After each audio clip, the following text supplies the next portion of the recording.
പുതിയ കാലത്ത് മികച്ച പഠന പ്രവർത്തനങ്ങൾ വിദ്യാർത്ഥികൾക്ക് ലഭിക്കുന്നതിനായി ഡിജിറ്റൽ തിയേറ്റർ ഒരുക്കി KEALP school Eswaramangalam. Wonder works എന്ന പേരിൽ ഒരു വലിയ ഹാളിലാണ് തിയേറ്റർ സജ്ജമാക്കിയിട്ടുള്ളത്.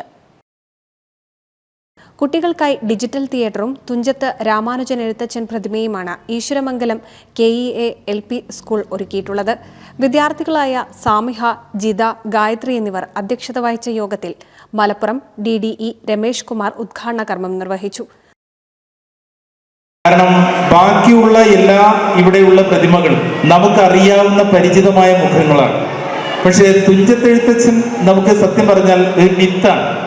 എങ്ങനെയാണ് അദ്ദേഹത്തിന്റെ മുഖം എന്നത് ചോദിച്ചു കഴിഞ്ഞാൽ നമുക്ക് ആർക്കും കൃത്യമായൊരു ചിത്രമില്ല. കാരണം നമ്മളാരും അദ്ദേഹത്തിന്റെ ഫോട്ടോ കണ്ടിട്ടില്ല, അല്ലെങ്കിൽ അദ്ദേഹത്തിന്റെ കാരിക്കേച്ചറുകൾ എവിടെയുമില്ല. നമ്പൂതിരി സാർ വരച്ചിട്ടുള്ള ഒരു കുടുമയുള്ള ഒരു രൂപം മാത്രമാണ് നമ്മുടെ മനസ്സിലൊക്കെയുള്ള തുഞ്ചത്തെഴുത്തച്ഛൻ. അപ്പം എന്തായാലും വളരെ ശാന്തസ്വരൂപനായ ഒരു നിർവ്വാണം, അതായത് നമ്മൾ വളരെയധികം കാര്യമായി ആലോചിച്ചുകൊണ്ട് രചനയ്ക്ക് തയ്യാറെടുക്കുന്ന രീതിയിലുള്ള ഒരു മനോഹരമായ പ്രതിമയാണ് ഭാഷാചാര്യൻ്റെതായിട്ട് വിദ്യാലയത്തിൽ ഒരുക്കിയിട്ടുള്ളത്. ആ ഒരു ചിന്തയ്ക്ക് 1000 അഭിനന്ദനങ്ങൾ.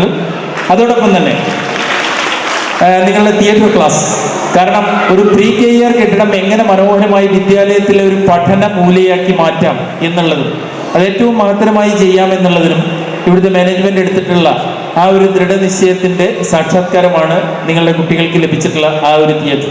പൊന്നാനി AO ശ്രീജ മുഖ്യാതിഥിയായിരുന്നു. School manager Suresh Karat, ward councillor Girish Kumar, PTA president Deepa Mohan, school വിദ്യാർത്ഥിയായ സൗരകൃഷ്ണ എന്നിവർ ആശംസകൾ അറിയിച്ചു. സ്കൂൾ ഹെഡ് മിസ്ട്രസ് സുനിത നന്ദി പറഞ്ഞു. NCV news Ponnani. 12 വർഷത്തെ എക്സ്പീരിയൻസ്, 800-ലധികം വിദ്യാർത്ഥികൾ, ഉയർന്ന നിലവാരമുള്ള പഠന രീതികൾ, എക്സ്പീരിയൻസ്ഡ് ആയ മാനേജ്മെന്റ്, കൂടാതെ 100% ജോലി സാധ്യതയും. Salient paramedical institute, Edappal, Tirur.